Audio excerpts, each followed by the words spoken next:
the end of that video, I said, don't speak on it until it's done. Sometimes when you are around certain people who like to project their fears, and you know that it could taint your vision or it can taint your momentum, don't speak on it until it's done. So I'm here to tell y'all, it's done, okay? So, okay, y'all. It's been a month. I have been MIA. It's actually been longer than that. I have been MIA from social media. And those updates are going to come later, I promise. I ain't come to disappear, okay? Didn't come to disappear. So I have been working on a lot of things in silence this past season, because on my last video, if you haven't seen it, where I talked about everybody believes in God until it's your turn. And that video was about basically people keep projecting their fears on me, telling me what they don't think I should be doing or certain things like that. But at the end of the day, like, y'all were the ones who were responsible for raising me and teaching me what it looks like for me to know that God can do exceedingly and abundantly above all things, right? And so at the end of that video, I said, don't speak on it until it's done. Sometimes when you are around certain people who like to project their fears, and you know that it could taint your vision or it can taint your momentum, don't speak on it until it's done. So I'm here to tell y'all, it's done, okay? So I have been on a journey. My healing prescription is basically me explaining to you all about my process, my journey of financial wealth, generational healing, and generational wealth as well, because I am tired of going down the career and financial rabbit hole of get up, go to work, come back home, prepare your life for tomorrow so you can get up and go to work to come back home to prepare your life for tomorrow, and then live for the weekend, which is technically almost feels like a day and a half, and then you go back into that cycle. I didn't want to do that anymore. I'm tired, okay?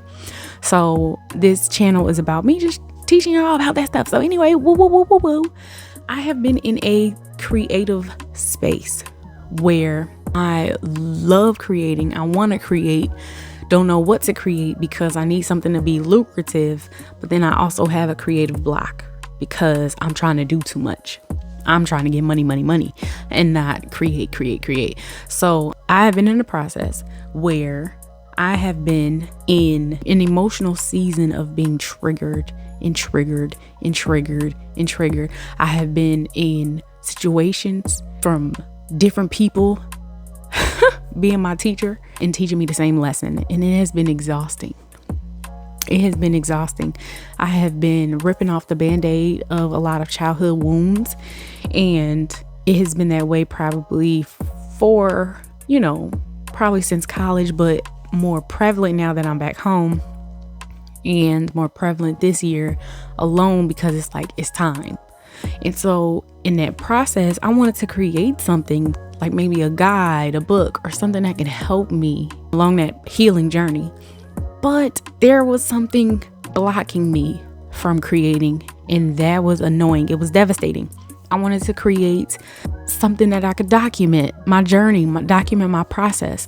And I also wanted to create it so that you all could follow along with it as well and document your journey and your process and help you all along the way when you get in situations where you become triggered again. So I decided to come up with a journal.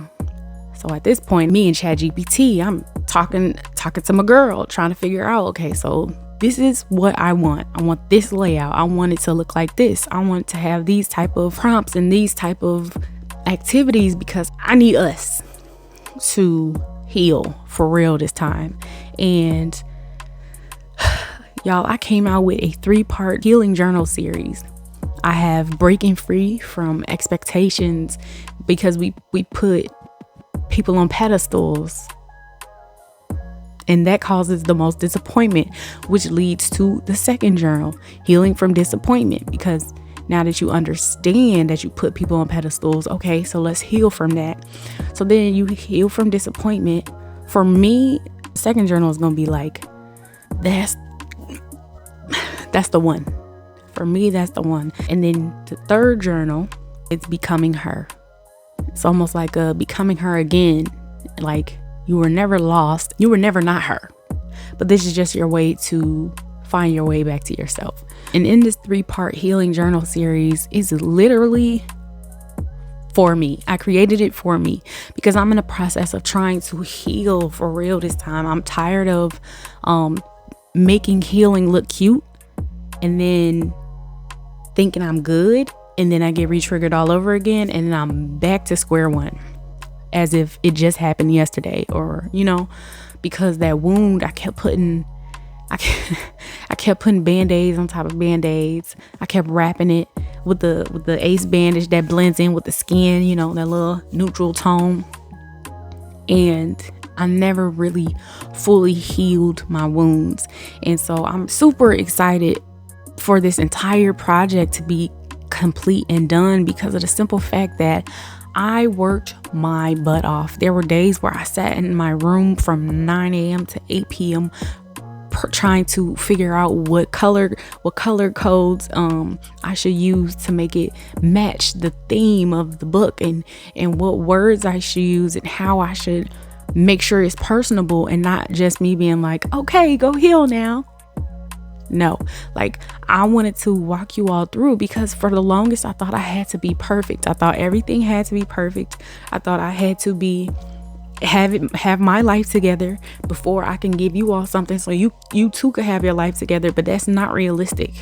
None of this is realistic. What's realistic is I'm creating something for myself so that I can heal, and I'm launching it so that you can walk through this process with me and to know that I'm a human being. I'm a human being. Healing is hard. Journaling is hard. Like processing is hard.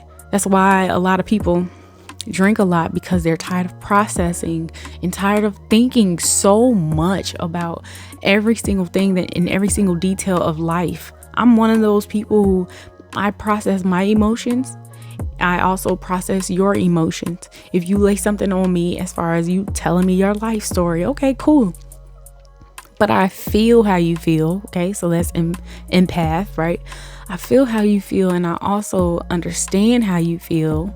And then I understand how angry you are, how upset you are. And sometimes I get caught up in that. So being a therapist for me is like out of the question. But I wanted to utilize my degrees in social work to heal. It's like I know what to do. I have an idea of what to do. But this time I need to sit down, bunker down, and get it done for real. Staring in the mirror is not easy. Being reflective, self-reflective, and seeing like, okay, this is what I actually need to do. Let's do it is hard. Making that decision is hard because sometimes what you dig deep down and find is hard to watch. It's hard to see. It's hard to relive. It's hard. So sometimes we don't want to do it. So even in this process, I couldn't figure out what layout I wanted. I couldn't figure out how cute I wanted, like how I wanted it to look, like which elements to use, because I was using Canva, something so simple. But it was so hard because there were so many options and I wanted it to be aligned. And so I was in a funk for days, weeks at a time because I couldn't get it. I couldn't get the healing. Now I'm going down the rabbit hole. Now I can't help you heal because I can't figure out how to remove this creative blockage. And now I'm irritated. Now I don't have no money. Now I'm going down this super crazy rabbit hole. And one day I just decided to pray, and I said, God, I need some motivation to get this done because it's time. And that moment reminded me of a video, and she said, you don't need no more motivation. You need movement. And I said, well, hell, I'm still gonna pray, God. Can you help me get some movement and motivation? Okay, because I need motivation to move a little bit. You need it a little bit. But sometimes it all boils down to discipline. Sometimes you just got to make yourself do it. So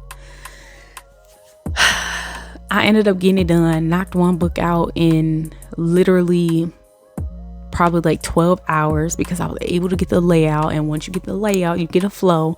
And I was able to knock that book down. I started working on number 2, and then I said, all right, cut it out, cut a bit. And working on number 2 was smooth sailing, but it got to number 3, journal number 3, and it was extremely hard because one thing I didn't want was everything being the same. I didn't want it looking like the same layout, having the same kind of activities in between the prompts and things like that. I wanted things to look different and feel different because of the simple fact that each journal is different. Each phase, each journey is different. You're breaking free from your expectations and things that you're relearning, that unlearning, that you're healing from disappointment, because now that you know what you're unlearning, you know what I'm saying? Like, you're healing from that because you have finally named the pain. And then you're becoming her, which means you are removing the person that people told you you should be. And you're removing that in the midst of a society where social media is so prevalent. Social media, Instagram, Facebook, TikTok, blah, blah, blah, blah, blah. All these things are telling you who you should be, what life should look like. I'm about to be 30. Y'all know how many things out there are saying 30 and thriving, 30 flirty and thrive. You supposed to have this at age 30. I had my first home at that's overwhelming. And that's the space that I'm in, trying to make sure that I am not getting caught up in that rabbit hole. So I'm excited. The journals are actually here. And this is my first time looking at them. And I'm so nervous, but I'm really excited because I think they're going to be super duper duper duper duper dope.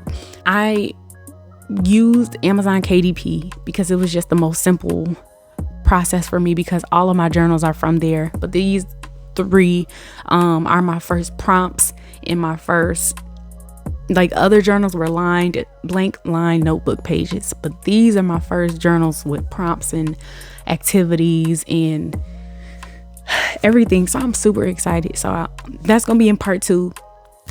But it makes me feel really good that I finally have something to show for when it comes down to this channel. You all have been probably like, girl, yeah, right, what kind of goals you've been accomplishing? You ain't been doing nothing. But now I have something to show for myself specifically. But I'm really excited about that. So stay tuned to part 2. I'm about to open these journals. I'll see y'all soon. Peace.